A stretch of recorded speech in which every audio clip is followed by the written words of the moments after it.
All right, welcome to the MADACC fostering presentation, I guess. I am Jenna. I am a volunteer with MADACC. I've been fostering since 2020.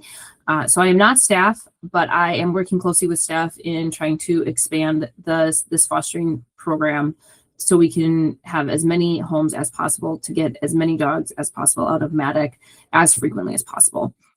So a lot of this information, to some extent or another, is covered in our portal, our foster portal. So if you go to friendsofmadic.org/dog fosters, you're going to find a bunch of different information. There is our foster manual. There is an enrichment guide, so just different ideas to offer enrichment to your foster dog. There is a manual that talks about marketing ideas and the adoption process. And then there is also a manual about tips and tricks for some basic training. That's like the potty training, the sits, the stays, the impulse control, things like that. If you are not sure about how to teach any of those. If you're not sure how to teach any of those, also please reach out if you have questions. I know sometimes words can be a little bit confusing, and I have yet to supplement a lot of those with videos that I found on the internet. So if you have any questions, if something doesn't make sense, please reach out to me or Gabby or Karen. Gabby and Karen are both staff at MADACC, and then I'm just a passionate foster. So today we're going to talk about the rules that MADACC has for fostering. We're going to talk about how to go about choosing a foster from MADACC.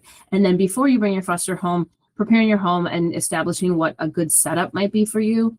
And then we're going to talk about that first week after you bring the dog home, which I would say, and I think a lot of people agree, is probably the most important part of your fostering journey, and probably the most challenging part. And then we're going to talk about our expectations of you. We're going to bring up a couple of like non-traditional outcomes. So obviously we all foster dogs to get them adopted out, but there are other paths that dogs might go after being done fostering. We're going to talk about the adoption. Again, that manual does exist out on that foster portal, but I did want to just hit on a few points about the adoption process. And then we're going to talk briefly at the end about just protecting yourself in this journey. Fostering is a hard thing to do, emotionally taxing. It can be physically taxing. It's just a lot of work. So you want to make sure that you keep yourself healthy and protected during the process.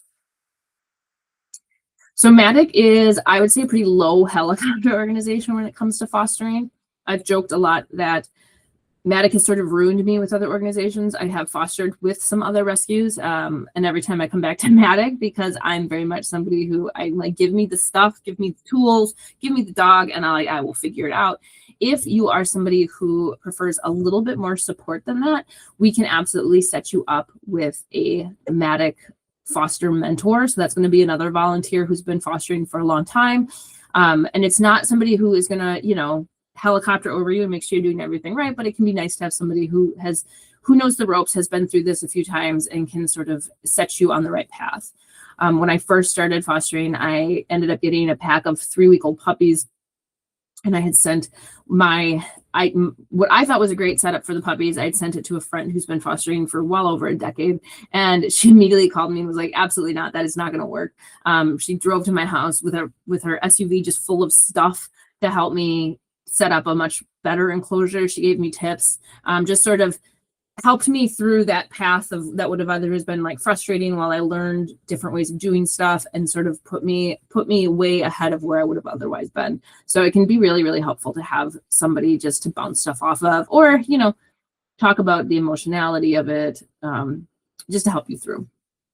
So please let us know if that's something you're interested in. Otherwise, you can always post to the MADACC foster page. So if you are not part of that yet, please definitely join. It's just called MADACC Dog Fosters. You should be able to easily find it on Facebook, but that's a great resource. We post the dogs that are in need of foster there pretty regularly.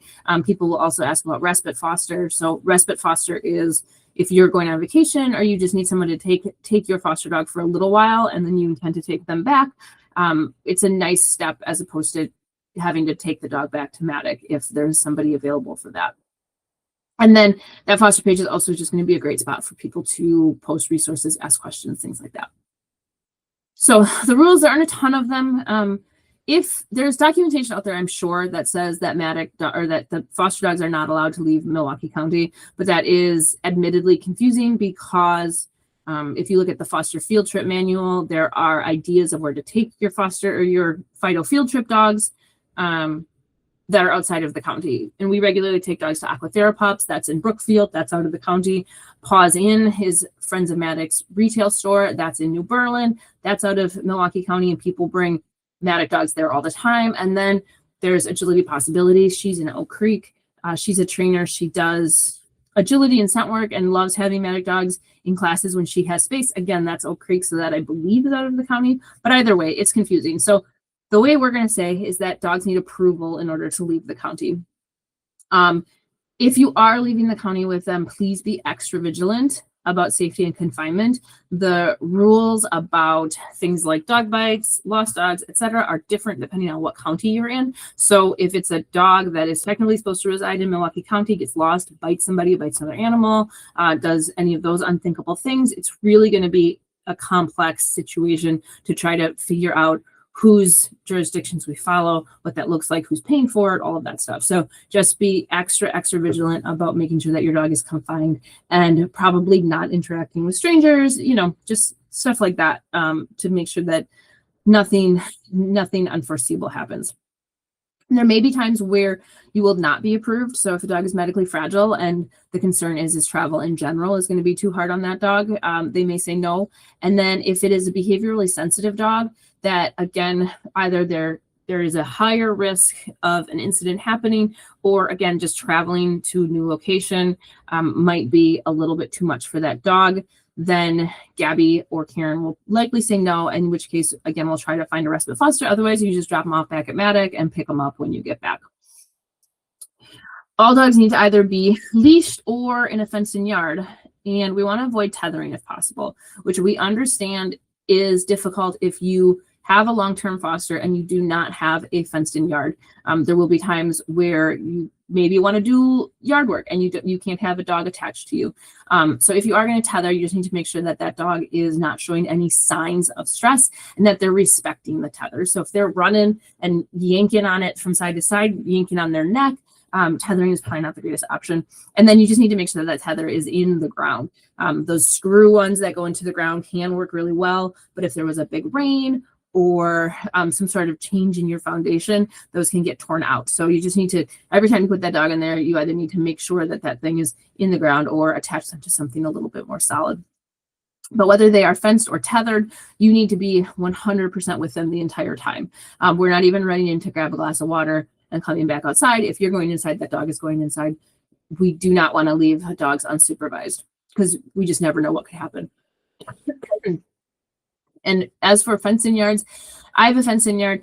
I will keep my fosters on a drag line for a good amount of time until I'm confident that they are not a flight risk. You just never know who's going to come through a door all of a sudden, or somebody's going to, leave a gate open, or you think a gate is latched and it's not fully latched, or you don't realize that this dog can leap over a 4-foot fence. There's just all of these unknowns, and it's far easier to grab a dog if they have a leash attached to them than without. So that's my suggestion, regardless of what your containment situation is.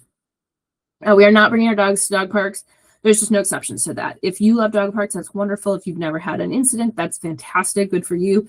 Continue to bring your dogs to dog parks. That's fine, but that foster dog has to stay home. There's no ifs, ands, or buts about that.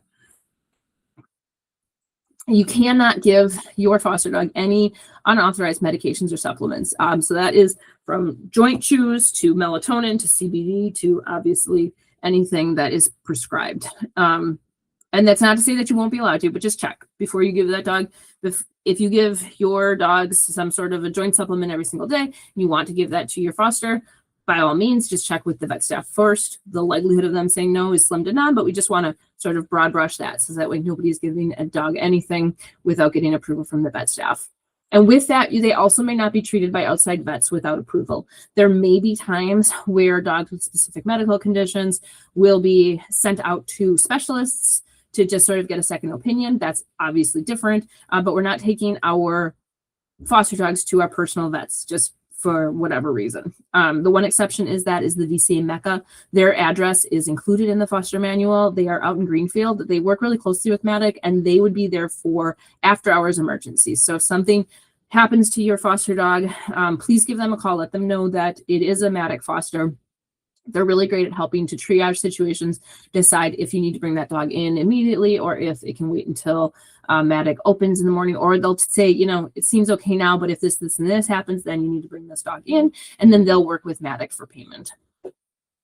Your foster dog will likely come home with a martingale collar. If you would like an easy walk harness, we can give you one of those as well. If you have a harness that you like to use, that is perfectly acceptable, but I would strongly suggest attaching the leash to the martingale and the harness until you are confident that that harness can restrain that dog. There are probably a good amount of dogs at MADACC that have learned how to back out of harnesses, and once they figure that out, they never forget. And there are a lot of harnesses out there that a dog cannot back out of, but you don't necessarily know which those are until a dog does back out of the harness. So make it easy on yourself. If you love to walk your dog on a harness, cool, but attach that martingale to the harness somehow as well, just to make sure that you've got 2 points of containment on that dog. So we're not using prong pinch, choke, or electronic collars, and we aren't using any harsh correction methods. MADACC is a positive reinforcement only organization, so we're not hitting our dogs. We aren't using e-collars. We aren't using any sort of harsh corrections in our training. We're using treats and praise. If you would like to take your foster to a trainer, that's fantastic. You do not have to. That dog does not have to have severe behavioral concerns in order for us to approve him going to a trainer.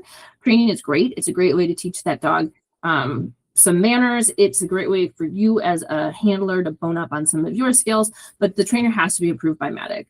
If you have a trainer that you love, but they are not positive reinforcement based, we're going to provide you the trainer that you can bring that foster to. You can continue to use the trainer, obviously, for your personal dogs, but the fosters need to go to a set of trainers, and we have a lot of approved trainers out there that we can definitely find one that is close to you and easy for you to get to.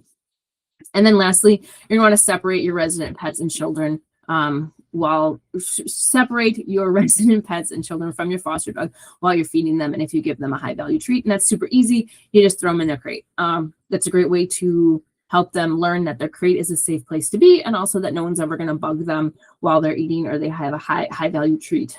The old training adage that you should bother your dog while they have stuff to prove that you can take it away from them, we don't go for that.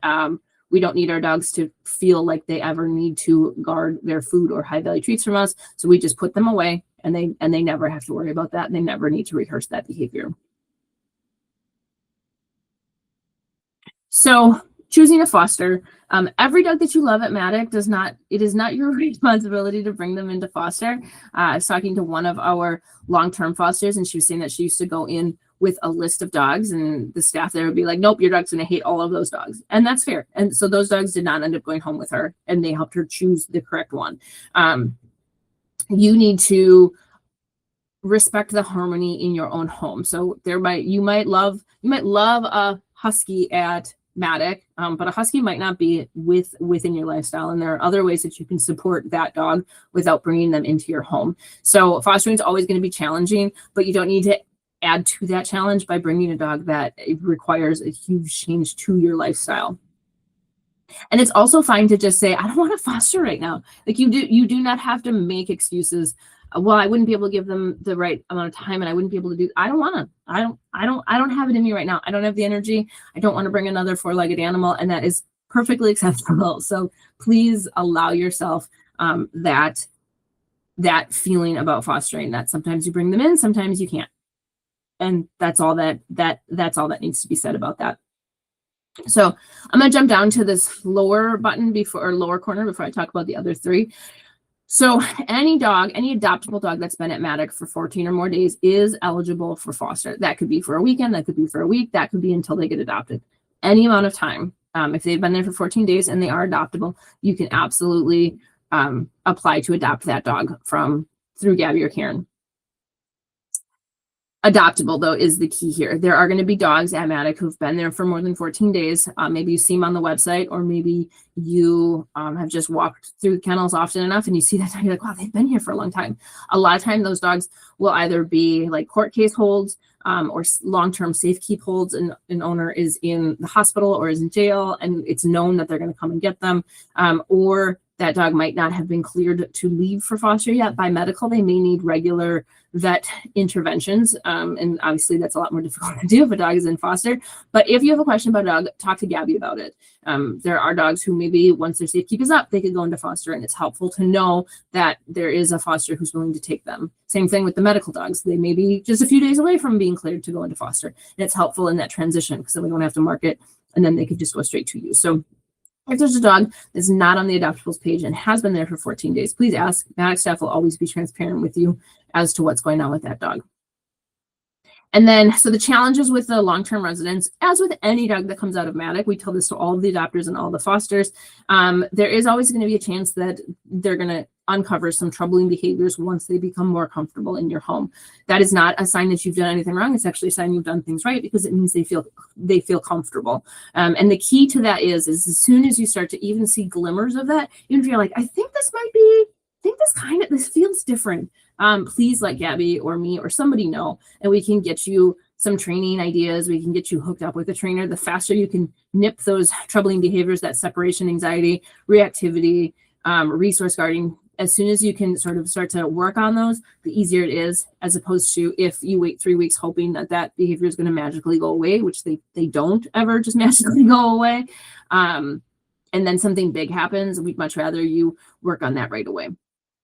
So back up to that top left corner, you're going to see pleas for medical cases. Those are most likely going to be dogs that have severe cases of mange, that are severely emaciated, or dogs who are awaiting surgery. So a leg amputation, we're actually going to make that dog sit at MADACC until they can make it on the surgery list.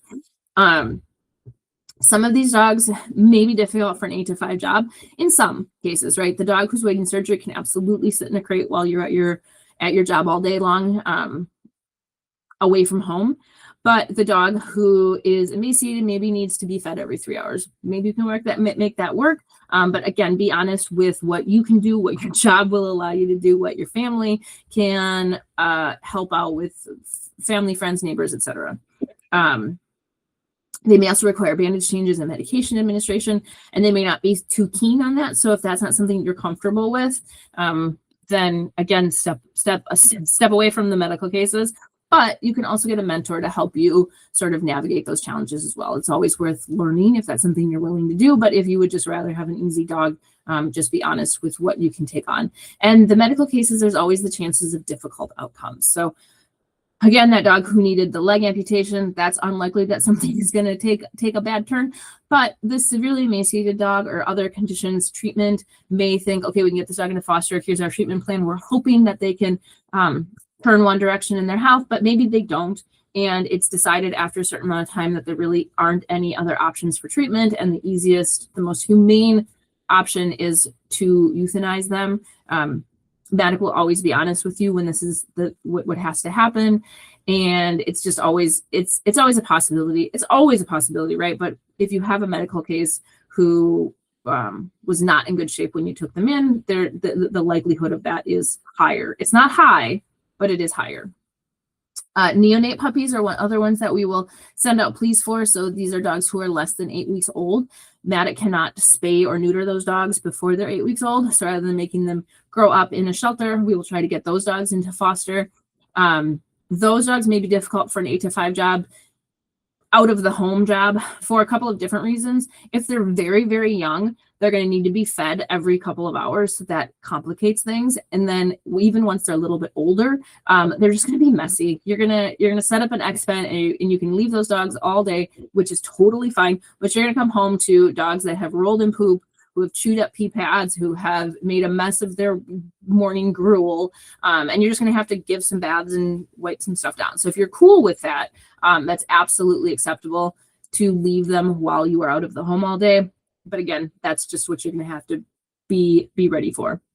And those neonate puppies, similar to the medical cases, depending on the age, once they're like 6, 7 weeks, the chance of difficult outcomes is much lower. But if you're pulling in puppies that are 2 weeks old, they don't have a mom, we don't know what their health looked like the 2 weeks prior, nor when they were being carried by mom, the chances of difficult outcome is greater with those puppies. So if that's not something that you think you can handle emotionally, then stick with the older puppies or the dogs who have been altered and who have been cleared medically. And then the third plea that we'll put out for are struggling dogs. So these are dogs who either came to MADACC, they did okay, but they've been declining behaviorally, or maybe they never really quite got used to the shelter situation. So they might be nervous, they might be over aroused, they might be shut down, they might be kind of freaking out. So be honest with what type of dog you're willing to take on, and understand that there is a chance, similar to those long-term residents, that those super nervous dogs, some troubling behaviors may come out as they become more comfortable within your home. And you do not have to be an expert on how to train those behaviors, how to work with those behaviors, but you do have to be willing to take advice and ask for help from staff and volunteers to improve your handling, improve your understanding of what's the root of those behaviors, and help that dog succeed. So preparing your home once you have decided that you're going to bring a foster in. First and foremost, you need buy-in from everyone. So that is your household, that is your spouse and your children. And I would make sure that, and obviously you can't ask your resident dog if they're okay with it, but if you have a super clingy resident dog who needs you by them every second of the day, it's going to be hard for them to share you with another dog. So again, we just need to make sure that everybody in the house is going to be okay with having another four-legged animal running around. Now, this does not mean that everybody in the house has to agree to give their 100% to this foster dog. In my home, and I know there are a lot of homes like this, fostering is my thing. I love fostering. My husband supports me that in my foster journey, but he is not up every morning at 6 a.m. with me while I get that foster out before my dogs get out of bed. He obviously carries a heavier load with our resident dogs, but the foster is mine. And he helps. But again, we are definitely not splitting that effort 50-50. So it's not to say that everyone in your house has to be all hands on deck for this foster, but they have to be okay with it. They have to be in agreement with what the rules are going to be for this foster. So are they allowed on the furniture? Your resident dogs might be. Do you think the foster dog should be allowed on the furniture? How are we going to work on loose leash walking with this dog? What are the commands we're going to use for this dog? We just really want to make sure everybody's on the same page. With that, we want to make sure everyone understands what the decompression expectations are. If one of you understands that decompression means quiet, calm time together, which I'm going to talk about a little bit more later, but one of the other one thinks that in that first week, we're going to a family, we're going to bring the dog with us.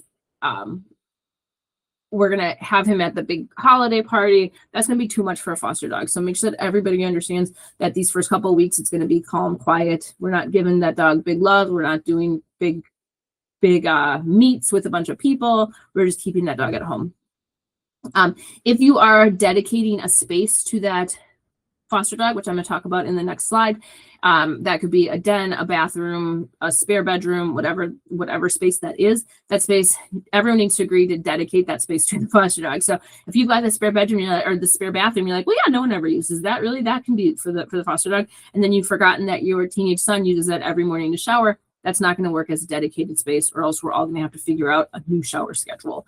And everyone needs to be on board with that. And then lastly, the time commitment. You might think we're only keeping this dog for a week or two.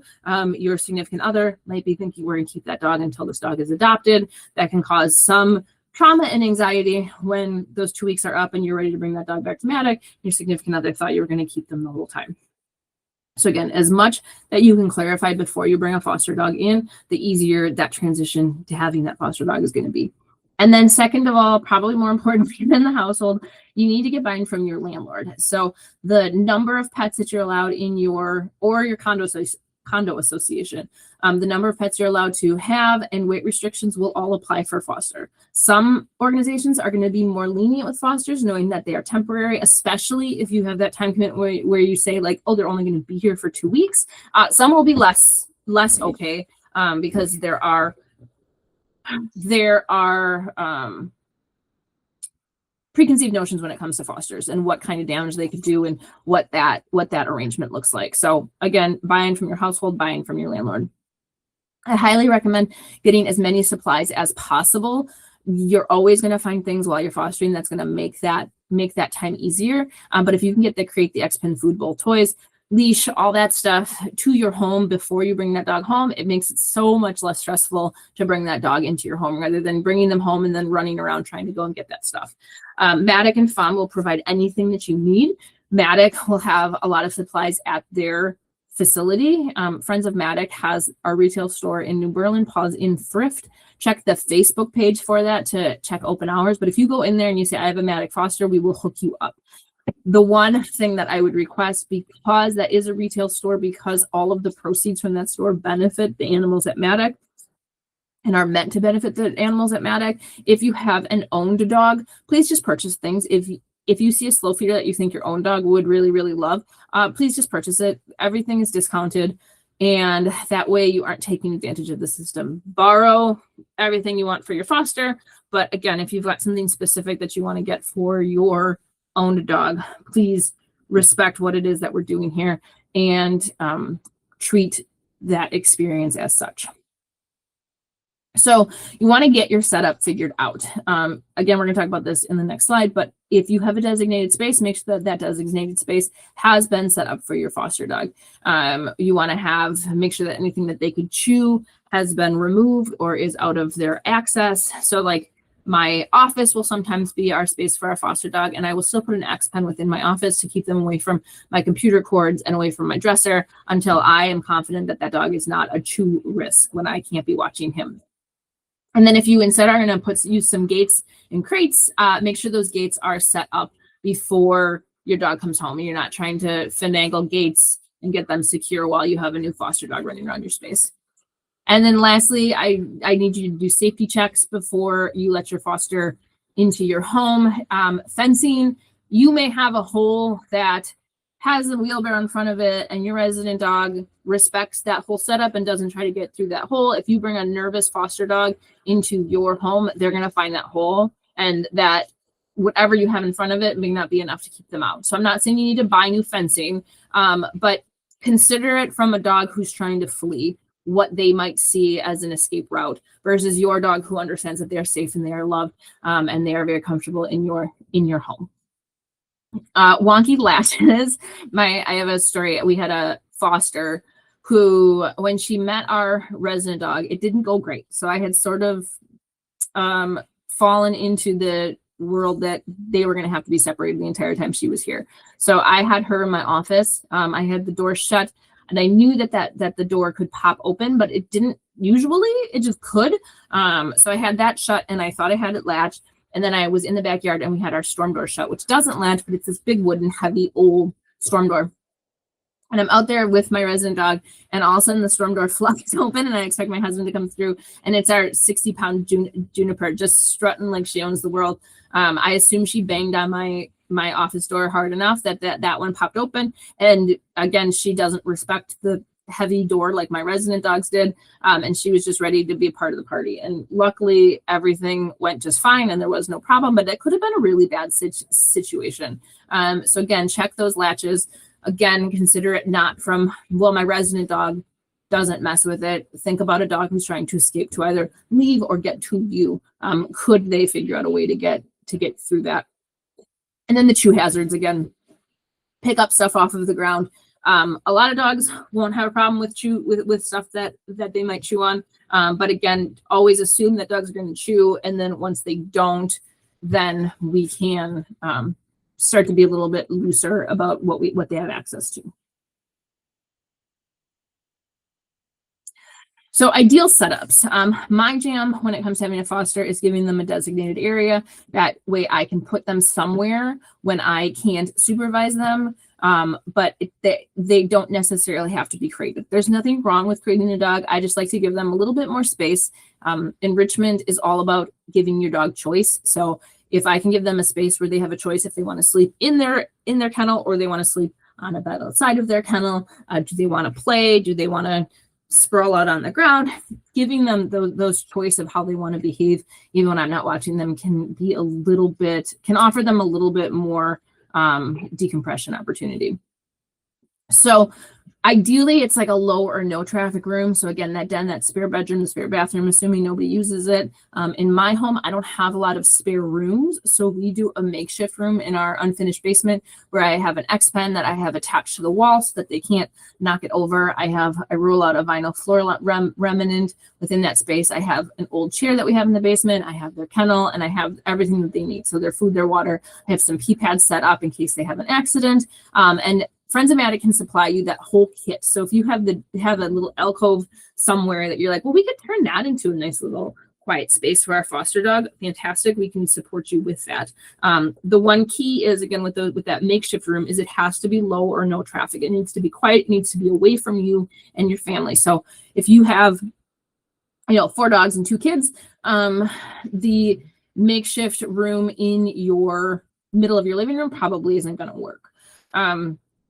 We want to assume chewing and accidents, like I said. So if there's valuable pieces that you're afraid that your dog is going to chew on, get those out of there or remove access. And if you have like a really beautiful oriental rug, we're going to want to put down some pee pads over that or remove that from that space. So that way, if there are accidents, even the potty trained dogs, before they understand that you're going to be down there to take them out, or I say down there because ours is in the basement, but that they're going to have regular access to outside, that they can trust you to come and let them out regularly. They are used to living at MADACC, where somebody comes maybe once or twice a day. So they've learned that they can potty on one side of their kennel and then keep the other side dry. So you just have to give them time to understand that they are going to have access to the outside on a regular basis.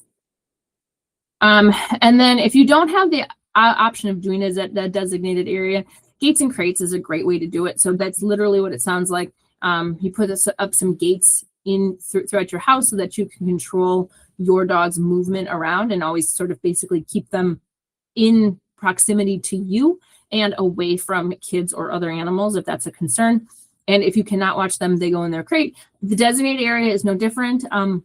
While I'm home, they can be out free in their designated area. If I'm leaving, they're going in their crate. So I'm not leaving them. I'm not trusting an X-Pen to contain my dog, just like I'm not trusting a gate to contain a dog. So if you cannot be there to keep them safe, you put them in their crate. So this is a little bit trickier because if you have a over-aroused resident dog or your foster dog is over-aroused and you do have another dog or kids, that can be a little bit trickier to keep everyone calm, cool, and collected. Turning that gate into a visual barrier can be helpful if you have 2 dogs who are trying to get to each other. So ours a lot of times will be, it goes gate, then we have a hallway, and then there's another gate. So our foster dog might be in the back of the house and the resident dog might be in the front of the house. And then I'll put 2 blankets over the 2 gates so that they aren't staring at each other through the gates and able to access each other, because that can be a hard way for dogs to meet. Not to say that those 2 dogs can't be great friends, but we would rather limit any negative interactions that the dogs might have until they have developed a better relationship. And I talk about these setups more for houses that have dogs or kids where you need to keep that dog separated from. But these are also great setups, even if you are living the unicorn home dream, which please foster dogs if you are living that unicorn home dream, where it's just like you and a significant other or you and another adult roommate, where you don't have dogs, cats, or kids. This is still an important idea. We see dogs having lived in the kennel for 2, 3, 4 weeks and think, wow, that's a terrible life. I'm going to give them the freedom of my house. How wonderful for them to be able to explore. But for a dog that doesn't know that they are safe yet, that is not a freedom. That is terrifying. They don't know what's going to jump out of the corner. They don't know who's going to come and grab them. They don't know what's going to happen. So you are better off keeping that dog's world contained. Again, we're not just keeping them in a crate all day, but keeping that area contained, allowing them to become comfortable in a smaller portion of your house, and then gradually opening up that area as they understand that they are safe and that you can be trusted.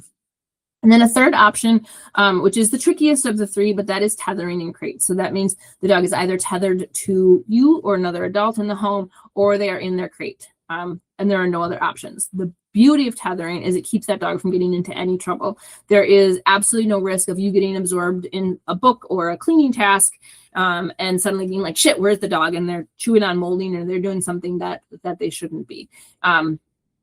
But it's going to be a really hard method to use if you've got really excited kids or pets who are not neutral, or your foster dog is not neutral. And there's a lot less margin for error, considering the fact that you have a dog now tied to you. If that dog were to freak out about something, they are tied to you. You cannot get away from them very easily. Obviously, you can reach down and unhook or whatever, but that's complicated. So if you are not confident in your ability to read dogs and to handle dogs, I would limit the tethering concept. You certainly can if you're both sitting chill, depending on your household, but gates and crates or designated areas are going to be your winning setups.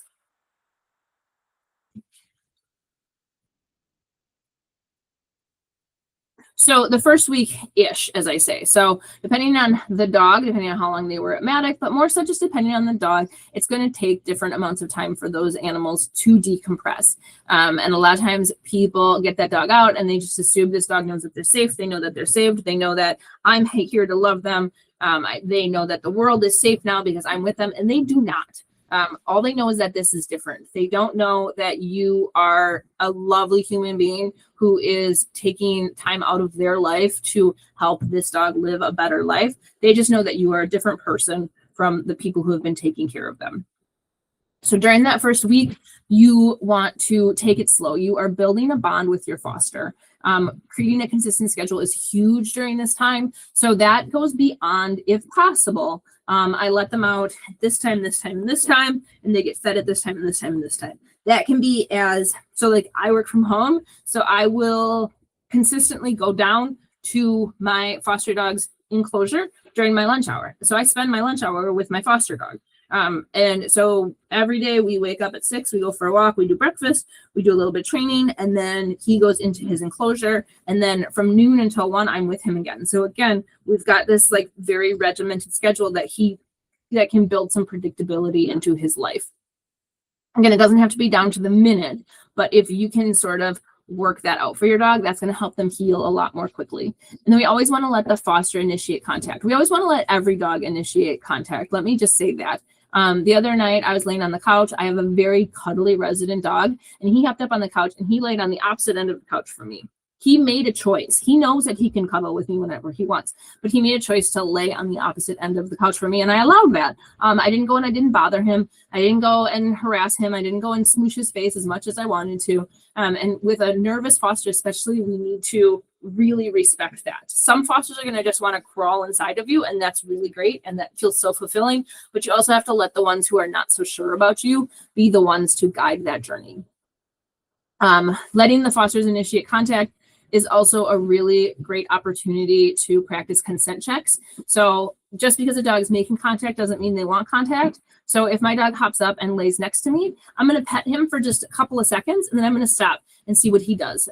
If he gets up and leaves, that means he absolutely did not want to be pet, and I really screwed up.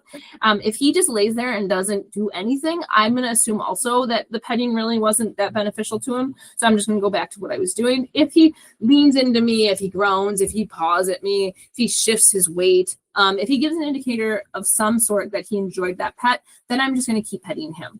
I'm not saying you should continue to do consent checks every 3 to 5 seconds, because that sounds absolutely annoying, but every once in a while, just stop petting and see if they lean in for more, or if they're done with that interaction, they just want to sit quiet with you. We want to make it boring. So during that first week, we're not meeting anyone that doesn't live out of the house. We're not meeting any animals that don't live out of the house. I'm saying we're not meeting any animals during that first week, but I know that can be challenging for some people, so we'll talk about that in a second. We're practicing calm, quiet interactions. So that doesn't mean you cannot play with your foster dog. But if I have a foster dog who is like way up here, I'm not needing that energy. I am not going to squeal and run around and chase them and wrestle with them. I'm going to practice more calming interactions with that dog. So we can play fetch in the yard, but I'm going to be a calm figure during that catch. I'm not going to have him chase me and be squealing and being all crazy. Maybe you throw the ball. Maybe we'll work on a sit when he comes back. We're going to work on bringing that cortisol level down. And then we also want to create scheduled time in their crate or designated area for naps. A dog who you think is sleeping, but every time you get up and follows you to another room, that dog has not fully relaxed. So in those instances, for those dogs especially, it's important for them to have time away from you so that they are not constantly hypervigilant about where you are in the space. They have quiet, they have relaxed, they feel safe, and they can actually sleep. This is also a great time to do long line walks in the park, in a quiet park. to sit, if you live in a quiet neighborhood, just sit on your porch and watch the world go by. Go sit in a quiet park and watch the world go by, giving them treats for maintaining that calm demeanor.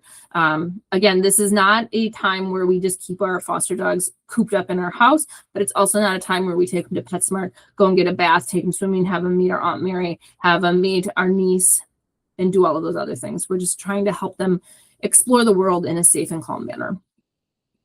I like separations to start. So we are going to severely restrict interactions with resident cats, dogs, and excitable children. There are a couple reasons, especially the dogs and the cats. Number one being health. A lot of dogs will come out of MADACC seemingly healthy, and then after 4 or 5 days, they will develop some sort of symptoms of something. A lot of times it's an upper respiratory infection, which is not particularly dangerous, but I'm not trying to get my dog sick. And MADACC cannot pay for vet care if the foster dog gets one of your dogs sick. So the best method is just to keep the dog separated. Medical advice would be 10 to 14 days. I would say if I'm not seeing anything within the first week, and I know my dog and I know this foster dog, we can start to try some interactions. But again, if you really want to be safe, if you've got dogs who are immune compromised, so super young, really old, have other conditions, I would definitely wait the full 10 to 14 days. And then the other reason we're restricting actions is just because that foster dog is not the best dog. They're not the best dog. They're not the best version of themselves. So a foster dog who could do really well with a dog or a cat might not do well in that first week because their brain just is not, it's not wired to do that. They're thinking survival, they're stressed, they haven't slept enough, they're in this whole new environment, they don't know what's a threat or what's safe. So I prefer to just wait that first week, let that dog's cortisol levels come back down, let them know that I am a safe body within their life, and then we can start to slowly introduce dogs. As far as cats go, we want to make sure that our cats have a safe area that the dog cannot access, and that area has their bed, their food, their water, their toys, whatever your cat needs to be comfortable. That could be just a totally separate room or an area that's got a few gates in between it. But we do not want to rely on a gate and a cat tree to keep our cat safe. Just because your cat is a dog savvy cat does not mean that this dog is a cat savvy dog. And then same with excited children. If you have kids who you can say, okay, look, here's the deal. Here's how we're going to interact with this dog. We're going to keep our hands to ourselves. We're not going to squeal. We're not going to hug. We're going to pet them if they approach. If you can teach consent checks, all that stuff, cool. But if you have a kid that's just so excited to have the foster dog, again, I would work during that week on how we appropriately interact with the foster dog. And again, make sure that my foster dog is the best version of themselves before they have to interact with what is stressful to a dog when kids are really excited. And then we have 0 interactions with animals or children who do not live in your home during that week. And then during this week, we're managing expectations, but we're still setting expectations. I'm not just letting this foster dog live rent-free in my home. They have to do a little bit of work for it. So we're going to do some short training sessions, and that is like short. That's 1 to 3 minutes. My goal is to end the training session before my dog wants it to end. So super short, maybe we just practice a couple sits, a couple paws, maybe some nose touches. These don't have to be like the crucial manners sessions. We're just working on getting our dog's brain engaged and doing that bonding experience through our training sessions. We can also work some simple impulse control exercises. So this is not, I expect my foster dog to sit and wait for me to put their food down, and then I'm going to walk across the room, and then I'm going to jump around, and then I'm going to release the dog. And I expect them to sit and wait through all of that. No, but what we can demand is that their 4 feet stay on the floor while I'm making their dinner. And then as soon as their 4 feet are on the floor, I'm going to get that food down as possible so that they can't make any errors. Or maybe we're helping them understand that dinner happens in the crate. So they need to be in the crate before I give them the dinner. So again, we are establishing expectations, but we are not setting them too high that it's going to cause frustration for the foster dog. And again, we want to allow the dogs to guide that interaction. So foster expectations. You do not have to work from home, but we don't want our foster dogs to be left alone for more than 9 hours. If you have to be out of your home for more than 9 hours, you need to have somebody who can come in the middle of the day to let that dog out, give them some time to stretch their legs. Because when you're not home, that foster dog needs to be in their crate. Again, the designated area is wonderful. Gates are wonderful. But if you cannot be there to monitor them, they need to be in their crate. So more than 9 hours in the crate is pretty cruel to a dog. They need the opportunity to relieve themselves. And if that is what you are doing, that dog will need more exercise and enrichment before and after work, especially during the early weeks when they're first getting used to you. You don't have to spend every single minute with your foster. I spend probably less time with my fosters than people would expect. The time I'm spending with them is active. But you don't have to feel like you have to split your time 50-50 with your resident animals and with your foster if that's something that is challenging to you. If that's easy for you, cool. But I know that a lot of us have challenges just committing all of our time to either the foster or resident dog along with all of our other responsibilities. But what we do ask is that you work on basic commands, polite living, and we ensure that their mental and physical needs are being met. A reminder that these dogs spend, on a good day, 23.5 hours alone in their kennels. So whatever you can offer them, as long as it is consistent access to the outdoors and consistent interactions with you, your leaps and bounds better than what they were experiencing at MADACC. You don't have to constantly post and market your foster. You don't need to live your life around getting your foster dog adopted. But we do ask that you create a bio for the adoption book if you're going to keep that dog for multiple weeks. Again, if you're only keeping that foster dog for a week, it's not as important because you're not going to know a ton about that foster dog in 1 week. But if you're planning on keeping them until they get adopted or keeping them for a month or two, please add a bio to the adoption book. That can really help them get adopted. And then we ask that you post weekly on social media. And then tag MADACC. If you are not on social media, I highly recommend creating like a foster account if this is something you want to do for a while. But if you really don't want to be on social media, you can also send that copy and a picture to marketing@friendsofmadacc.org, and we will get that posted for you. You don't have to spend any money on your MADACC foster, and that's it. We will supply everything that you need. The one caveat is we can't reimburse you for stuff. So if you want to go to the pet store and you want a bunch of puzzle toys for your dog, talk to us and we'll get those for you. But if you go to PetSmart and spend $150 on puzzle toys, we're not going to be able to reimburse you for that. The caveat is with that, if it's 8 o'clock on a Saturday and you get home and you realize your resident dog ate all of your foster dog's kibble, monitor your resident dog, but also go and buy that kibble. We will reimburse you for that. That's not that big of a deal. Obviously, that's a unique situation. But in general, we can't reimburse you for training, supplies, but we can get you access to all of those without you having to expend any money. You don't have to be an expert trainer, but like I said before, you do have to be willing to ask questions and get help if you aren't making progress. So this is everything from if potty training is being challenging or they've got those big behaviors. We don't expect you to enter fostering knowing how to handle every situation. Those of us who have been fostering for many years, we still get foster dogs where we're just like, I don't know what to do with you. I just had a foster who he was 1.5 years and just had the most insane puppy witching hour every single night. So I got a lot of help in managing that. So he was the first dog I've had that had been that intense with it. So always ask questions, always learn, always be willing to make progress. And you don't have to be perfect, but like I've talked about a few times, you have to prioritize the well-being of your household. So if you bring a dog in and it just isn't working, fostering is always going to be stressful. It's always going to make you change your daily rituals, how you live your life. But if weeks in, you're still just absolutely feeling frazzled and overwhelmed and your relationships with your family are suffering, the well-being of your family is suffering, please reach out. Fostering shouldn't be that way. So maybe it's just not the right fit for you as a foster. Maybe fostering is not in the cards right now, and there's nothing wrong with that. We just want to make sure that your well-being is protected throughout this entire process.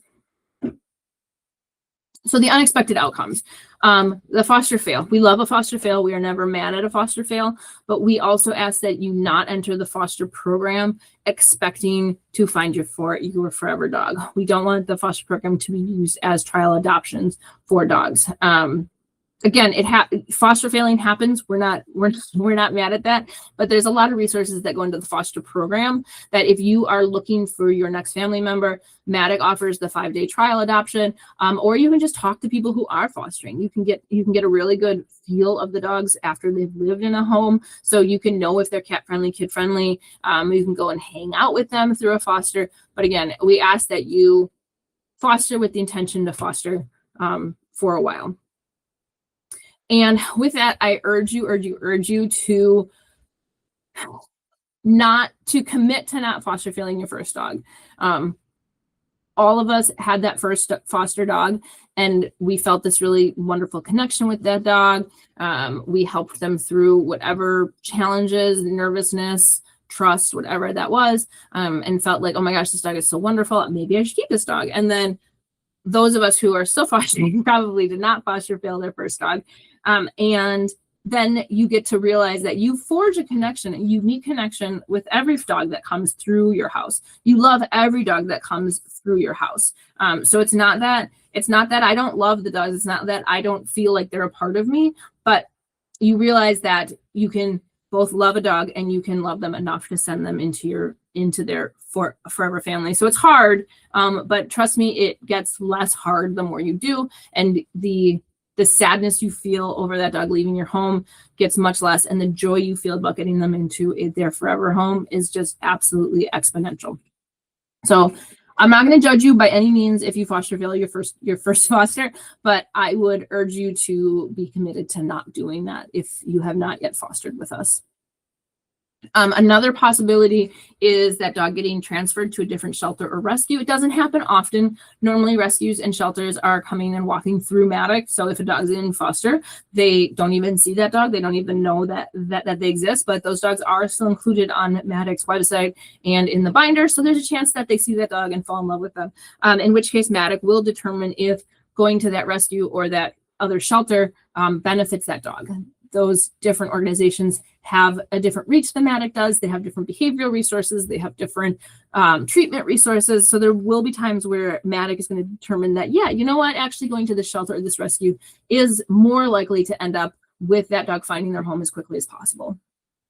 If you have significant concerns that maybe MADACC wouldn't have been aware of for some reason, please share those with Gabby or Karen. But in most cases, those decisions are made to benefit the dog, even though that is hard for you to know that you had committed this time to them.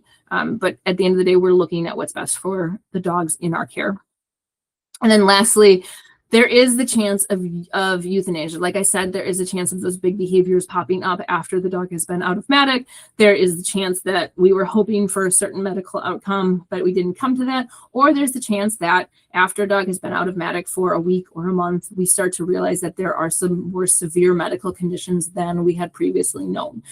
Anything that we can do to support that dog is going to be thrown at that dog, but there will occasionally, this does not happen often, don't get me wrong, this is not like once a month we're euthanizing a dog in foster, but there is always the possibility that treatment or our behavioral assessment proves that the kindest, most humane option for that animal is euthanasia, in which cases we will be there to support you every step of the way. We will be honest with you. All of us who've been at MADACC for a while have at some point experienced the euthanasia of a dog that we love, whether we had them as a foster or they were just at MADACC for a while and we felt a connection for them. And it's gutting, it's terrible. And there's no great way to spin it except for the fact that dogs who get euthanized after they've been in foster, you can rest a little bit easier knowing that you gave them a really lovely experience, an end of life experience. Some of these dogs maybe had a not great home before they came to MADACC, and then they were at MADACC, but then they got to go into your home where they knew love, they knew compassion, they knew kindness, and they knew consistency, and they knew trust and security. And there are a lot of dogs that get euthanized that never get to experience that. So if this is something that you ever have to go through, please reach out to CRY to vent, to ask questions, but know that you gave that dog something really lovely that not every dog gets to experience before their end of days. All right, just a couple slides left. The adoption process, again, for I think the third time now, there is a whole binder or a whole packet out on that drive that gives you sort of some marketing ideas and a better breakdown of what the adoption process looks like. But just some key tips here is, number one, just be honest and ask questions. I am ruthless when I'm out with my dog. If I see someone even just smirk in our direction, I'm over there asking them if they want to say hi, telling them that this dog is adoptable. Are you interested in a dog? Will you share this dog? All the things. But once we really start talking about the true adoption process, I'm going to tell them everything I know about that dog. We have one foster who has said, like, it almost sounds like she's talking people out of the dog once they really start talking about adoption, because I don't want any surprises. The beauty of adopting a dog from foster is that you get to know so much more about them. And I don't want this person to have had this dog for a week and realize all the things that I secretly knew, but hope that they would be able to look past, because that's not really how the adoption works. And really, at the end of the day, if I push a dog out into a family that it's not a fit for and they are not prepared for the dog that I'm sending them, it's just more upheaval for that dog, which isn't fair for any of us. So, it's the things as simple as, to me, a dog whining in their crate for 15 minutes before they settle doesn't bother me. But if you live in an apartment building, that's a problem. And if you haven't asked those questions and you haven't been honest about that, you might not know what sticking points a home has that maybe this dog disqualifies itself for. If you've had these conversations, if this is somebody who has emailed you and hasn't met the dog yet or messaged you on Facebook, you set up a meet. You can do that in a public space. So parks are really great for that, or you can do that at MADACC. At MADACC, you can either arrange a time to meet. If adoptions are busy, that time might get delayed a little bit. Obviously, you can skip ahead in the line a little bit, but if there's 2 adoptions going on, you can't just kick somebody out. If the weather is nice, I've done plenty of meets just on that side yard where people meet and decide if they like the dog.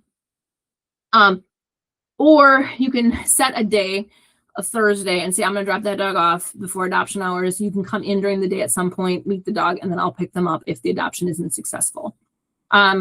If the family that wants to adopt the dog has a dog that needs to do the meet, if you are comfortable doing that, you can absolutely do that outside of MADACC. A lot of dogs don't do well meeting at MADACC. Sometimes the dog the foster dog has a hard time coming back to MADACC. So if you are worried about that at all, you can absolutely facilitate that meet in a public space. And if that's something you want to do, but you aren't necessarily familiar with proper ways to introduce dogs, please reach out. One nice thing to do if you are going to intro two dogs is to have 3 people there at least. So one person's handling one dog, one person's handling the foster dog, and then there's a third person who's able to just watch and assess body language and watch faces. That can make all the difference, because if you've got 2 people behind the leash, it's really hard to watch both dogs. You're just watching your dog and making sure that dog is staying safe. But MADACC will also help you do dog on dog meets if that's your preference. If you would rather just hand that off, one of the shelter staff can help with that. Number 3, trust your gut. If something doesn't feel right, you can absolutely say no. And I always say that, if this is someone who you can trust with your dog, they will also be okay with you saying it's not a fit. They'll be disappointed, but mature, responsible, empathetic people will not throw a fit if you say it's not a fit. If they do get sassy and snotty, that's just proof that you've made the right choice and that they aren't the appropriate person to adopt that dog. But if that situation does occur, let MADACC know, just so that they can have your back. It's much easier for them to have your back if they know everything that transpired versus if somebody just calls them out of the blue, calling you names and saying that you're not an appropriate foster. One other thing that can be really helpful is if you are communicating with somebody, I like to interact through social media, so through Facebook Messenger or email, and then it's just nice to have that correspondence in writing. It doesn't happen often, but we've had a few nutty potential adopters who have made up lies about fosters and what fosters said. And it was nice for the foster to be able to be like, here's the conversation. I never said that. I never claimed that. So again, just sort of covering your back, not to say that MADACC won't trust you over the adopter, but you know, it makes us all feel better when you have receipts for what those conversations look like. And then lastly, finalizing the adoption. So dogs can't be handed off until paperwork is completed and fees are paid. So paperwork can be completed at MADACC, or it can be emailed to the adopter if they can fill it out, and then they can send it to MADACC, and then MADACC calls them to get the adoption fees over the phone, and then you can finalize the handoff. I like doing a write-up for my fosters just because of the unique situation compared to other dogs at MADACC who we don't know anything about truly. I can let the adopter know some things and help with that transition. So maybe it's that the dog doesn't really like peanut butter, but they do love cream cheese. Maybe it's that I give them a lick mat every time I put them in their kennel. I like telling my adopters what our schedule in general looked like, not so that they follow it to a T, not with that expectation, but maybe it's the understanding that like every day I spend an hour in the backyard with my foster dog, and she poops twice. So that's important for an adopter to know, even if they can't spend an hour in the backyard with their foster or with their now current dog. But what they can do is let that dog out, let her poop once, bring her back in, give her breakfast, maybe give her something to keep her busy while they get ready for work, and then make sure they let her out a second time in order to poop that second time. Very simple stuff. Again, not anything that couldn't get figured out, but those things that just make that transition a little bit easier. And the MADACC does have a 5-day trial for adoption. So the dog, if it's not a fit, can be brought back to MADACC within those 5 days. If you want to bring that dog back into foster, you are more than welcome to. And more often than not, especially if you've been communicating with that person, they're going to reach out to you and not MADACC. But some people might be embarrassed that it's not a fit. But you can also, that dog can just stay at MADACC and they can get adopted the old-fashioned way. Whoops. And then lastly, protecting yourself. So it is perfectly acceptable for fosters to have different rules and relationships with you than your resident dogs. You have to protect yourself. It's important to put up some boundaries between what your resident dogs have and what you have. You are not their final landing spot. You are not here. You do not need to provide the 100% home experience for your foster dog. What you do need to give them is consistency, security, safety, and an understanding that they have time to decompress and show who they are, and also to work on those things that maybe would keep them from getting adopted in the shelter environment. So one example would be maybe your fosters aren't allowed on the furniture or in bed, but your resident dogs are. That's perfectly acceptable. If that helps you, if not having that like cuddle time helps you maintain that boundary to not get super connected or attached to your foster, that's a great option. And the added bonus of that is that if they get adopted by somebody who prefers not to have their dogs on the couch or in bed, they are now trained and ready for that. So it's sort of a check mark in the right direction. You can also, this one's super simple, but words matter. So in my house, we speak to and for our dogs a lot. And if I'm speaking about or for my resident dog, I'm going to refer to my husband as dad. I'm going to say, go, where's your dad? He'll say, where's your mom? If we're talking to or for a foster dog, we refer to each other as like Miss Jenna, Mr. Andre, or I'll be like, go get your buddy Andre. Your foster dog does not care if you're referring to yourself as mom for them or Miss or Mr. But again, that kind of helps create that temporary situation where you're just here to help them find their forever home and not necessarily you're not their mom or their dad. Another way you can sort of set it up in your head is just pretend like you're watching a friend's dog, and you are watching a friend's dog. You just don't know who that friend is. I'm in contact with basically all of the people who have adopted my foster dogs. So if you are watching a friend's dog, at no point are you like, should I keep this dog? Do I love this dog? Is this dog the perfect dog for me? It never crosses your mind because you're watching somebody else's dog. So that's a nice sort of way to frame it in your head to keep yourself from just keeping every dog that comes through your home. I also like to restrict my bonding time with my fosters to active time. So we aren't spending a ton of time cuddling on the couch.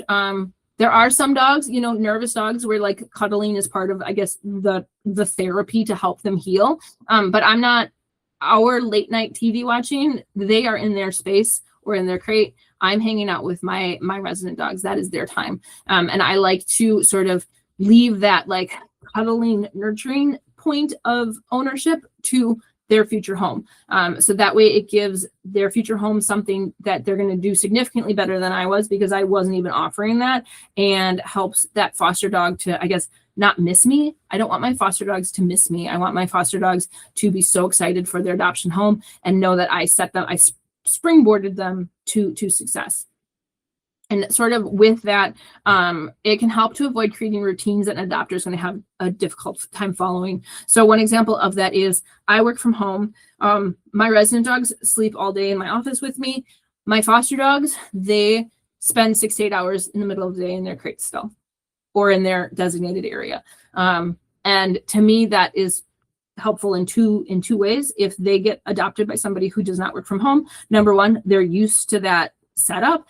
And number two, I know that they're used to that setup. So I don't feel any guilt or anxiety sending that dog into a home where they're going to be crated for the day while their owner is working, because they did it here and they did great. They napped all day. They weren't anxious. They didn't cry. I barely heard a peep out of them. So that helps me feel better about sending that into a home that maybe has a different offering than what I was able to give them.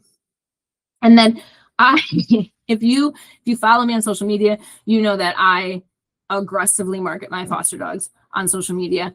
And the reason behind that is, to some degree, because that helps me by looking at my foster dog as almost like a commodity, something I'm trying to market, something I'm trying to move. Not to say that there's not a part of my brain that I love this dog and I feel so happy and lucky to have this dog in my home, but it keeps that emotional side of my brain a little bit quieter, and it keeps that type A side of my brain more active. And it's harder to become attached to that dog if I'm constantly trying to figure out new angles to get people to adopt them. And when we did this presentation live, one of our other fosters, who is a therapist, so clearly I need therapy, and she's more evolved than I am, she pointed out that there's nothing wrong with getting attached. Attachment and loss is part of the human experience, and it's not a bad thing. Feeling sadness when your foster leaves your home is an acceptable, proper, appropriate feeling, because you did just care for another living being for however long. So that is, if you're good, if you can healthfully attach and then detach, I don't know if that's the right phrase. If you can do that in a healthy manner and oscillate between those feelings, wonderful. If you are like me and you are not quite as evolved as our lovely therapist Foster is, some of these techniques can be helpful in just making sure that you don't foster fail. If that's something that you're passionate about not doing, if you're passionate about continuing to foster for many dogs, these are just sort of the ways that I've found to help ensure that I can happily and healthily give my foster dogs over to their forever families. And that's it. So if you guys have any questions, you can email me, fam.jsl@gmail.com. Otherwise, head over to the portal, friendsofmadac.org/dogfosters. And there, in that manual, Gabby's email exists in there, as does Karen. So if you have any questions that you want MADACC to address, please don't hesitate to reach out to them, or you can reach out to me, or again, join that Facebook group. And hopefully I see you fostering.